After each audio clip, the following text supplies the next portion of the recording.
kawer gi weche mag doho wadhi e gwenge mag Kisumu.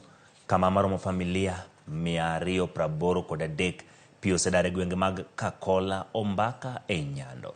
Kendo ng'at achiel bende osewito ngimane kokalo kuom midhiero mar oula. Jatend migawo matudruok yudo ne otero ne kweth mane ochwalo chiemo ne jodakgo. Millicent Adhiambo miyo waler mathoth.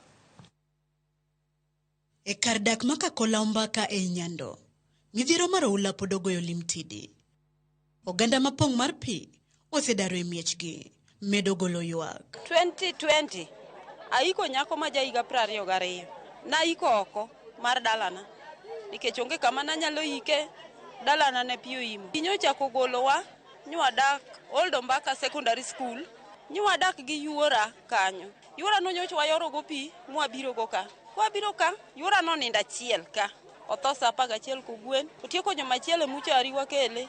Wakwa kamoro kanyo wachak waike. Oko ike kate bathode, kate bathod mingi. Oike pap. Chakre tarik 9 nyaka sani ok wan machiegni kod jaoda. To ere kaka wabiro yudo nyithindo ka ok wanyal bedo achiel kod jo-utewa. Ne kech pi. Pi emomiyo ok wanyal bedo achiel. Kech onindo kucho tamba nindo kacha. Sida mabiro ka en Nyando. Nyando dinore gi mchari. Maka kwanyalo timo onge. Ywak margi pod en ni sirikal ochwalnegi konyo e yore mag thieth kopogore mana gi chwalo chiemo kende. Gidwaro bende mondo sirikal omi pek wach gero negi ohinga mar baro pi kata dikes mabiro konyo e baro oula mondo giyud fuong'ruok. Wan kod tuoche mang'eny. Tuoche gi sandowa to nekech koso yath. Yath onego bed machiegni kodwa. Jo health onego bed ni luimowa week ka week mondo mi wayud kaka nyalo konyore. To mogik nige gonwa daek mondo mi weche duto obed kare wadoge miechewa. Ma school kinene kaka enite okonyal somo ngich pi. Macho hospital noger kacha okonyal dhi mbele ngich pi. Program man kai jo siasa maksik kethonwa. Ngich karka okete mar politics mi iuso godo ma president mama modonjo ikwago kony.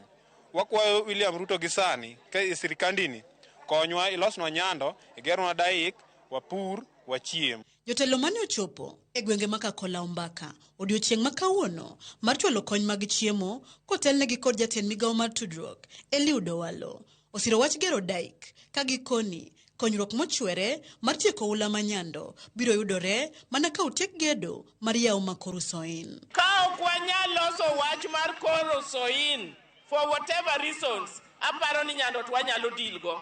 Ano kapar ni tich monego wati en wuone sirikal kiny ka kiny e loso wach mar daik. Onego lose mondo jowagi nyithindwagi wadak kod kwe. Sani ne sirikal osechako timo gibiluongo ni desilting mondo pi oring kadok e nam kucha. To long term wan gi gik moko ariyo. En keto daik mibiro keti to gi Korusoin damcha. Korusoin damcha en kotime morumo pi biro ringo kadhi e nam e dam seche ma pi ng'eny. To pi onogono biro konyowa korka stima. To pi onogono biro konyowa korka pur bende. Report ma ochiw kod loch nanga ma Kakola Ombaka yango ni oula osedaro familia maromo 283 ka ji 183 ojote skul primar ma Nyamasao, ji 50 ojote chiro ma Odino, ka ji 50 mamoko to jote kanisa. Oula bende oseyoro gwen 670, jamni bende makwan gi romo 250, puothe oduma heka 220 kod mar niang' heka 160 e alwora no. Jodak geno ni sirikal dhi winjo ywak gi mapiyo mondo kelnegi konyruok mochwere mondo giyud kaka ginyalo dok e ngimagi mapile. Millicent Adhiambo, Ramogi TV, Kakola Ombaka, Nyando, Kisumu County. Erokamano Millicent kuom